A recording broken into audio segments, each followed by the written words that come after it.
は野内、降り口は1両目の一番前のドアです。釣り線のいらないようにご用意ください。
野内です。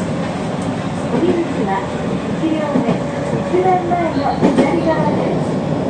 なお、1両目のドアは開きません。乗車券、運賃、整理券は列車が止まりましたら、運転士横の運賃箱にお入れください。整理券は運転士にお見せください。